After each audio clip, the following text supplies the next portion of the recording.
Imagina esto, el sonido de un cántico en latín, de esos que resuenan pesadísimo contra paredes de piedra húmeda. Ajá, una atmósfera súper densa. Exacto. Pasadizos oscuros iluminados pues solo por la luz temblorosa de unas antorchas. Y de repente, el silencio absoluto de la madrugada se rompe por una campana que, literalmente, nadie tocó. O sea, solo de pensarlo ya te pone la piel de gallina. Sí, totalmente. Y es que nos hace preguntarnos, ¿qué oscuros secretos guardan realmente los muros de los antiguos monasterios y abadías? Porque, a ver, ¿son solo lugares de retiro espiritual? ¿O sirvieron como prisiones para lo inexplicable, la histeria y el mismísimo mal? Es una pregunta buenísima. Y creo que los registros que tenemos nos cuentan una historia, digamos, bastante menos santa de lo que pensamos. Bienvenidos a El Criptatorio, el lugar donde desciframos los enigmas más profundos de la historia. En esta exploración exhaustiva de hoy, nuestra misión es analizar a fondo una serie de registros históricos y crónicas. Queremos entender qué ocurría realmente en estos lugares de clausura, abordando todo desde alteraciones temporales hasta casos superdocumentados de histeria colectiva. Y lo que hace esta exploración tan fascinante es que nos obliga a mirar esos textos no solo como recuentos de fe, o sea, velos como los primeros expedientes clínicos y psicológicos de la humanidad. Claro, como un experimento extremo, ¿no? Exacto. Nos muestran qué sucede cuando sometes a un grupo de personas a una privación sensorial casi absoluta. La arquitectura sagrada estaba diseñada para aislar, pero ese mismo aislamiento a veces abría la puerta a fenómenos que, pues, apenas hoy la ciencia empieza a entender. Bueno, vamos a desempacar esto porque quiero empezar directo con el tema del tiempo. Y esto me vuela la cabeza. En el siglo XII hay dos historias conectadas de monasterios geográficamente súper opuestos. Armentera, en Pontevedra, y Leire, en Navarra. Ajá, los casos de Sanero y San Virila. Sí, esos meros. Las leyendas dicen que ambos salen a pasear por el bosque, pues meditando sobre la eternidad. Y de pronto se quedan hipnotizados, escuchando el canto de un pájaro y el rumor del agua. Y según ellos, o sea, en su percepción, solo toman una siesta rápida, unos minutitos. Exacto. Pero al despertar, sienten el cuerpo extrañamente entumecido. Regresan al monasterio, tocan a las pesadas puertas de madera y descubren que nadie los reconoce. Habían pasado, entre 200 y 300 años. Lo cual es una locura. Y las crónicas afirman que al enterarse de la fecha real, se desmoronan anímicamente y, literalmente, sus cuerpos se convierten en polvo. No inventes, o sea, parece el guión de una película moderna. Son como crononautas viajeros del tiempo medievales.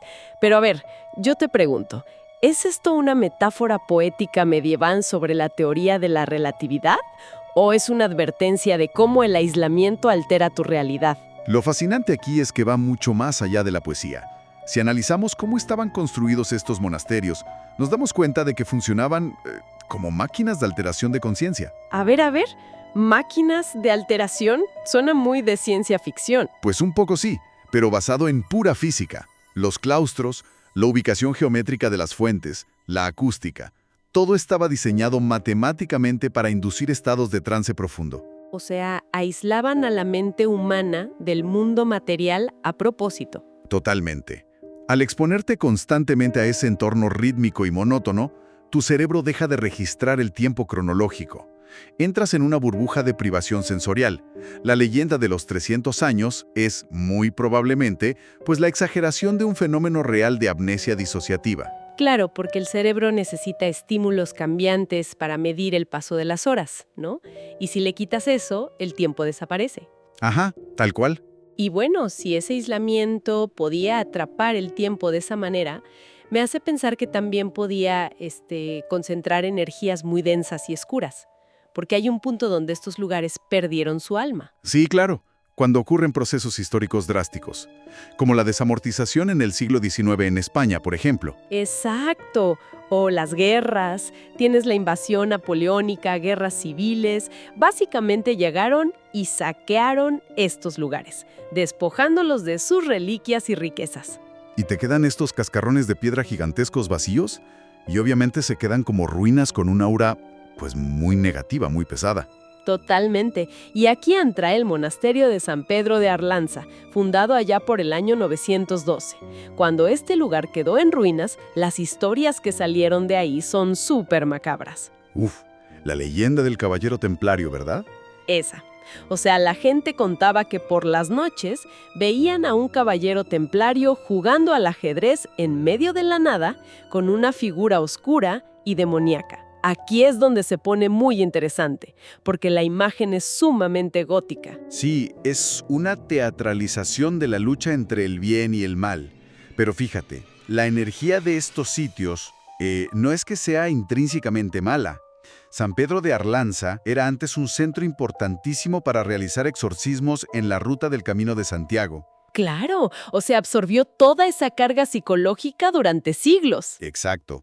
Acumuló proyecciones de personas aterrorizadas.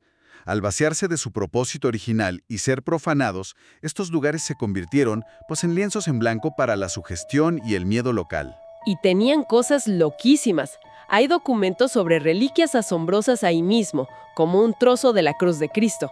Cuentan que un sacerdote que no creía que fuera real, agarró el pedazo de madera y lo aventó directo al fuego. Y supuestamente la madera, en lugar de quemarse, apagó las llamas al instante. Sí, o sea, yo me pregunto si no estaba tratada con algo. Pero bueno, para ellos era magia pura. Y luego tienes las apariciones documentadas de figuras encapuchadas súper oscuras, o mujeres de blanco arrojándose desde la torre. Claro, pero ahí entra la pareidolia. El viento en las ruinas suena a lamentos. Las sombras parecen monjes. Es la mente aterrorizada llenando los espacios vacíos. Y si las ruinas abandonadas dan miedo, la vida interna de los conventos activos era todavía peor, porque ahí la línea entre la devoción sagrada y el terror psicológico literalmente desaparecía. Sí, se vuelve algo verdaderamente oscuro. Por ejemplo, el convento de Santa Clara en Alcaudete, por ahí del año 1499. La madre priora aseguraba que escuchaba una campanilla de barro, así con un sonido súper ronco, resonando en los pasillos justo antes de que una monja muriera. ¿Y no fue coincidencia de una vez, tengo entendido? No inventes. Ocurrió más de 10 veces. Y años después, unos monjes que vivían en un monasterio vecino juraron ver 11 luces misteriosas flotando sobre la capilla de este convento. Ajá, los famosos fuegos fatuos. Pues sí, pero las luces fueron desapareciendo noche tras noche. Y adivina qué, esa desaparición coincidió exactamente con la muerte de 3 monjas. Uf, está súper denso. Y espérate, que falta la visión de Sor María de Cárdenas. Ella reportó que una noche el coro fue invadido por monjas muertas, o sea, embalsamadas. Y una de estas monjas muertas se le acerca a otra monja viva, Sor Catalina, y le profetiza que le quedan exactamente 3 años de vida. Y obviamente, la profecía se cumple. Se cumple, a los 3 años muere. A ver, yo leo esto y pienso que estaban sometidas a una presión psicológica tremenda. ¿De verdad podemos llamar a esto santidad? Pues, si conectamos esto con el panorama general, la verdad es que no. Era un mundo donde la presencia de la muerte y la guadaña moldeaba la psicología de todos los días. Sí, la muerte estaba en cada esquina. Exacto. El miedo al más allá justificaba cualquier extremo físico. Y hay explicaciones clínicas, ¿eh? En esa época el pan de centeno se contaminaba con cornezuelo, un hongo que es básicamente la base natural del LSD. O sea, estaban alucinando colectivamente. Totalmente. El ergotismo causa alucinaciones, necrosis y la muerte. Si sumas eso a la intoxicación por el monóxido de carbono de los braseros en esos cuartos de piedra cerrados, pues tienes el cóctel perfecto para ver monjas muertas y escuchar campanas. Claro, es una explicación súper lógica, pero igual de trágica. Y no solo era eso, también había prácticas que hoy consideraríamos delitos graves. ¿Te acuerdas del monasterio de Suso y el tema del emparedamiento? El caso de Santa Aurea. Sí, es un nivel de tortura disfrazado de devoción que, hoy es impensable. Es que está sacado de onda. A los 9 años de edad, esta niña fue encerrada viva en un hueco de una cueva. 9 años. Le levantaron un muro y solo la alimentaban por una rejilla minúscula. Todo bajo la idea del ayuno místico y de que el cuerpo era una prisión corrupta. Pero casi muere de inanición, y las crónicas dicen que sus propios padres se quedaban afuera de la cueva escuchando los quejidos de sufrimiento de su propia hija a través de la piedra. Yo digo, ¿no era más bien una forma de privación sensorial y tortura socialmente aceptada? Completamente. A ese nivel de aislamiento, la identidad se fragmenta. Y fíjate, si esto pasaba en cuevas aisladas, es todavía más impactante ver cómo esta oscuridad se infiltraba en el corazón urbano. Uy, sí, o sea, directo en las esferas de poder político. El caso del convento de San Plácido en el mismísimo centro de Madrid en 1623. Ese es uno de los expedientes más increíbles que existen. Es que, a ver, no eran monjas humildes. Era un convento de monjas jóvenes, de familias súper adineradas. Estaba liderado por doña Teresa Valde de la Cerda y tenían muchísima influencia política. Ajá, el conde duque de Olivares, que era una figura de poder inmenso en esa época, iba a consultarles decisiones de guerra y Estado. Exacto. Él tomaba decisiones basándose en las supuestas profecías divinas de doña Teresa. Es una locura el poder que tenían. Pero bueno, como siempre, hay un detonante que hace estallar todo. La llegada del nuevo capellán. Así es, llega un capellán nuevo, joven, atractivo, y como estas mujeres vivían en un ambiente reprimido y hermético, pues es como una olla de presión a punto de estallar, ¿no? Esta llegada desata una erotización reprimida que al no tener salida, muta en una histeria colectiva brutal. Y esto plantea una pregunta importante al leer los casos de la Inquisición, ¿eh? ¿Eran posesiones o fue uno de los primeros casos clínicos súper bien documentados de histeria provocada por el encierro y el fanatismo? Es que entre 26 y 27 monjas terminaron arrastrándose por el suelo, sufriendo convulsiones loquísimas. Y hablando lenguas desconocidas, lo que se conoce como xenoglosia. Estaban convencidas de estar poseídas por demonios.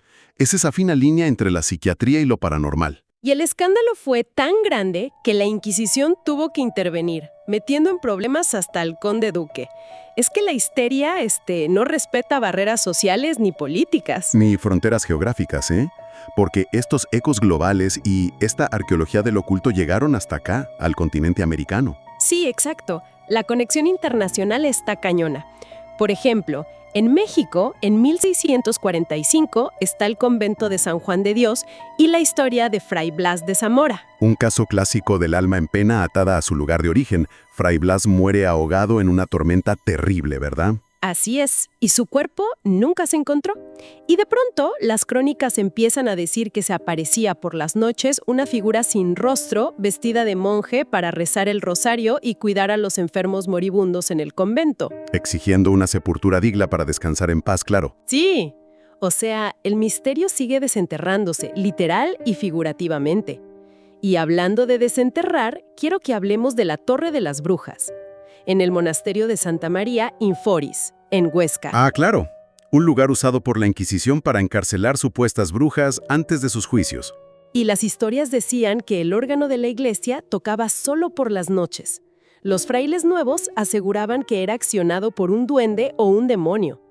Pero aquí es donde entra lo moderno. Las excavaciones. Exactamente. Entonces, ¿qué significa todo esto? Pues que las excavaciones recientes en ese mismo lugar descubrieron esqueletos del siglo XI enterrados justo ahí, pero no de cualquier forma.